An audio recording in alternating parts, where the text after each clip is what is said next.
Welcome to Moose Plays, everyone. I'm the Liquor Moose, and today we will be going over my Week 5 team builder for the second season of the UPA D-League. This week we will be going up against Clyde, coach of the Inglewood Infernape. And yeah, so last week, well actually first, I already recorded this, but then I looked back at it and I was like really agitated, and you can just tell, and I don't know, I wasn't really proud, so we're trying this again. But basically, yeah, so last week, we picked up a kind of hacksy win against Blitz. Mostly, like, it came down to the hacks basically because I choked the game away, or like potentially choked it away, and unfortunately Blitz missed a few icicle crashes, and that led to my Tornadoes cleaning up. But regardless, in that point, a win is still a win, and yeah. We are looking at 3-1 right now, and Clyde is also 3-1. So I would say this is like as important as a Week 5 game could probably get. Just as, like, you know, 4-1 looks a lot better than 3-2 does, especially in a 12-man league. So there's not going to be as many teams behind you. But yeah, so looking at the team matchups. So looking at Clyde's draft, he drafted Celesteela, Zeraora, Sylveon, Toxapex, Mandibuzz, Tangrowth, Espeon, Mega Charizard X, Rhydon, Dusknoir, Rotom Frost, and Throw. His Z-move users being Celesteela, Espeon, and the Dusknoir. So, to recap, Clyde's team is Fat, Fat, Fat, Fat, more Fat, and a Zeraora and an Espeon. Yeah, so obviously this team just looks it's so bulky, it's ridiculous. And then on top of that, he has a Zeraora, which is a huge threat to my team. Not only that, but Clyde sniped Zeraora from me because that was the electric type that I really wanted to try. But anyways, yeah, Zeraora is a gigantic threat to my team. Basically, like, no matter how well you draft, there's always going to be one Pokemon that can just, like, one Pokemon just out there that can just specifically rip through your specific team. And for my team, it's definitely Zeraora. Like, all it really needs is Bulk Up, and then Plasma Fist, Close Combat, and then Coverage Move to hit Celebi, basically. Whether he wants to go just Dark Move with Knockoff, or if he wants to get creative, go, like, Power Bounce, sorry. But yeah, like, there's like, Zeraora is a huge problem. The bulk up set specifically is a problem, but in general Zeraora is a problem. Like, Life Orb is definitely an issue as well. Past that, Espeon is pretty fast and can hit decently hard, even though it's like it was only 8 points in this draft, I think. I wouldn't really underestimate Espeon. Megazard X, if you see it, it's obviously going to be a huge threat. For the particular team I'm bringing, I know Sylveon can be a bit of a problem, and then obviously the Celesteela is there, and Celesteela is always a threat regardless of the team it goes up against, whether it be defensive or offensive. But yeah, I think those are the main points that I need to go over for his team, barring like all of his fat stuff. I mean, if you're watching this, you already know what all the fat stuff does, so yeah. Let's take a look at what I am bringing to the table, and first off, we have a sub-toxic Jolteon with Thunderbolt, Toxic Baton Pass, and Substitute. So, Jolteon has actually a pretty good merit for this match, barring like that he has two, I want to say relatively likely electric immunities in the Zeraora and the Rhydon. Zeraora is going to come. It's just way too huge of a threat for Clyde not to bring it. And then Rhydon, it depends on how scared of this specifically he is, and as well how scared of Magmortar he is, as I kind of think Magmortar has a pretty good matchup against him. But yeah, so pretty much like specifically those two, it depends on how scared he is of those two that he would bring the Rhydon. But yeah, so because of that, Thunderbolt, and I'm running Baton Pass to make sure that I don't get blocked with Volt Switch, and then on top of that, I needed Toxic to, like, in case Rhydon, Zeraora, or to an extent Tangrowth if he brings it, is a switch into this, then I can Toxic them on the switch in, and then Baton Pass later. Because I'm running Baton Pass, I wasn't really sure about what the last move should be. Had this got Combined, it would have absolutely been the last move, but getting Substitute is also pretty good.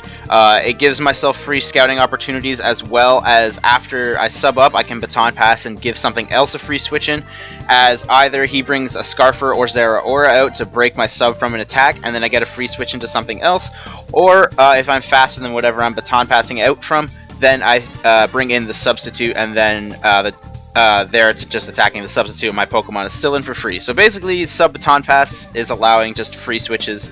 And yeah, I actually think this is a really good set and can put in a lot of work. Obviously, the speed is here for his Espeon. We're running a lot of bulk because we are running subs. This sub is guaranteed never to be broken by uninvested Toxapex, which is nice. So yeah, I mean, not too much. I guess there's kind of much to say, but like, I don't know. I guess there's not really a lot to say.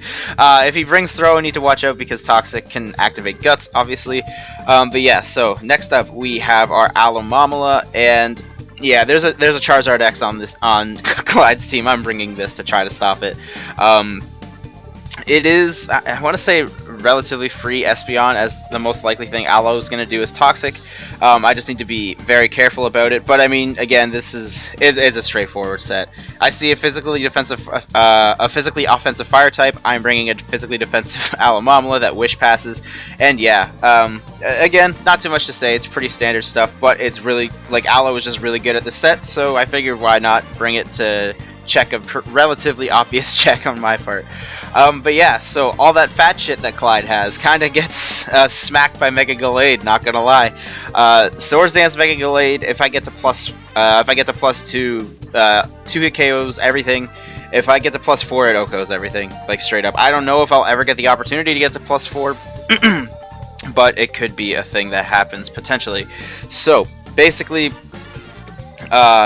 yeah, I mean, again, not too much to say. I guess there's not really too much to say. Speed is here. I did not try to speed tie the Espeon. I figured, oh god, I figured, like, Espeon always wants to win that speed tie, and it's more beneficial, like, I don't know, Espeon, it's more likely that Espeon will want to be max speed, because it doesn't mind, or it wants to win the speed tie, whereas Gallade, I guess, is, like, kind of on the fence. Obviously, things want to win the speed tie, but it's better if...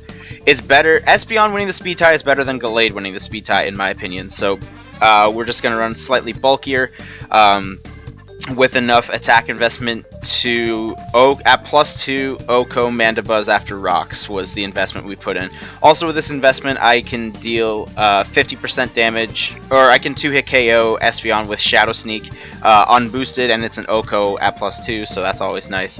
But yeah, again, not too much to say. This thing kind of just Swords Dance up and pretty much gets a kill. Maybe not get a kill, but like it's 2-hit KOing something, which will be nice if I can pass a sub from Jolteon into this. So that would be awesome. Next up, we have my dedicated Zeraora answer, which is the Celebi. Originally, this was slightly more physically bulky, or actually slightly less physically bulky, and then I put an Assault Vest on here to try to check the Life Orb set. With that investment, I would have had enough to not get 2-hit KO'd by Hidden Power Bug should Clyde decide to go that route. But in the end, I actually realized that the bulk up set is a very, very big threat to my team in general. So because of that, I ended up just going with a Colbur Berry Celebi that can resist the knockoff. As I think it's a lot less likely that he would bring Power Herb Bounce. That would be some pretty cool tech.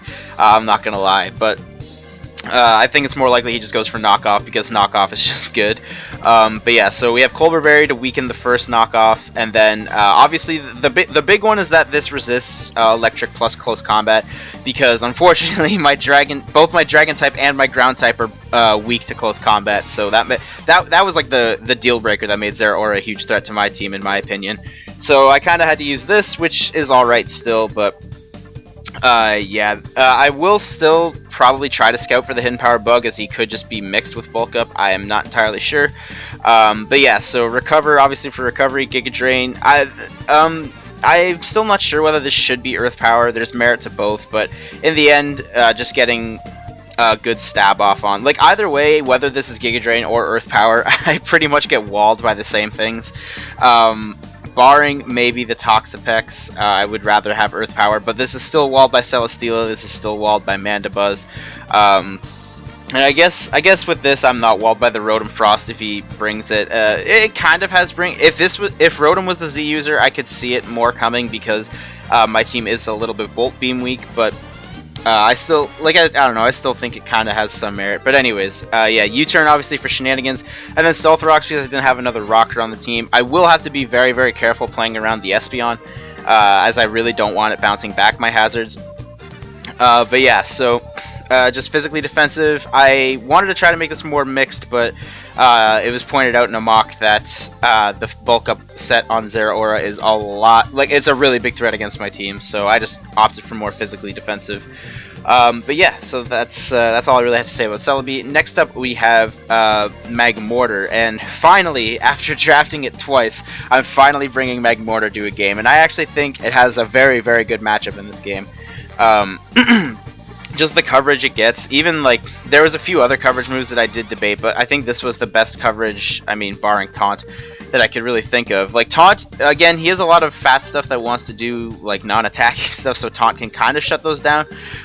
Maybe barring the Tangrowth, which could have Earthquake, which I do not want to pop the Shuka Berry for, not for the Tangrowth. But yeah, other than that, Fire Blast, Thunderbolt is just the best thing to hit Toxapex, barring the Psychic, because then Mandibuzz becomes an easy switch, so Thunderbolt hits both of those. And then on top of that, the Fire Blast and the Hidden Power Water. The Fire Blast for the Celesteela, mostly Hidden Power Water for the Rhydon. In both situations, the plan is, these can both 2-hit KO. Fire Blast, Okos, or sorry, Fire Blast 2-hit KOs, even Akaberry. Even Akaberry Spadef Celesteela, so that's fine, which is why I have Shuka Berry. When he goes for the incoming Earthquake, I can resist that very nicely. And then same thing with the Hidden Power Water. I mean, yeah, I guess if he'd be Pasho Berry, it'd probably be the same, just because then he wouldn't have Eviolite. But this can still 2-hit KO, Max Spadef Rhydon with Eviolite, and then resist the Earthquake. Again, or not resist the Earthquake, but take less damage from the Earthquake with a Shuka Berry. It's going to be a little bit difficult with the Rhydon, only because he could still go for the Rock Stab and get a lot of damage on me. But this is definitely my quote-unquote Celesteela lure, if it comes down to that. And the way the speed tiers work, we didn't really have to speed creep max speed anything, because the first thing that's below this is Mandibuzz, and Mandibuzz doesn't usually want to run speed, especially with what it's trying to it would technically be speed creeping Diggersby, which is at 78, whereas Mandibuzz is at 80, and that's way too much. No one, this isn't a Gliscor, no one's running max speed, max HP Mandibuzz. So yeah, basically we're here to speed creep. No speed Rotom was the benchmark I set. It fits my quota of a little bit of speed creeping, and is actually meant to speed creep something. If Rotom does come, I don't really expect a defensive set, because Ice Electric's a pretty bad defensive typing.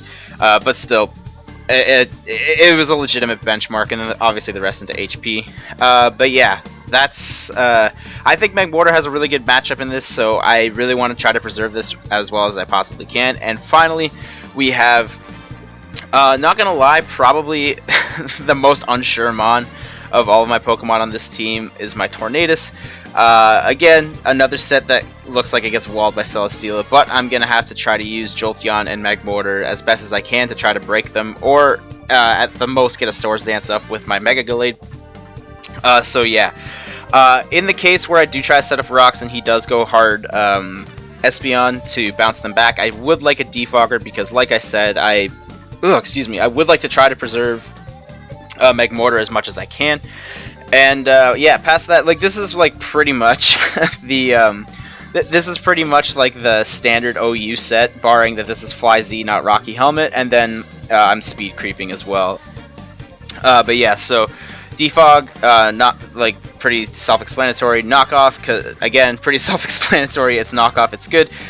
U-turn, obviously for shenanigans, and Hurricane for main stab, with the Z-Fly being able to nuke something in a pinch. So yeah, again, not too much to say about it. It's just very utility heavy. Like I said, this specific team has a bit of a problem. Words, jeez.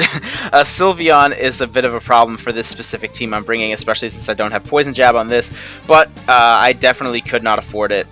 If he's Spadef, then Zen Headbutt is still a 2-hit KO at +2, maybe at +1, or maybe at 0, I don't remember. Something was a 2-hit KO with Zen Headbutt. I think it was probably unboosted because Sylveon's defense stat isn't that great. But yeah. So that's the team. Let me know what you guys think in the comments section down below. And yeah, keep your eye out on the channel tomorrow for when the battle against Clyde goes live. And thanks for watching, and we'll see you next time.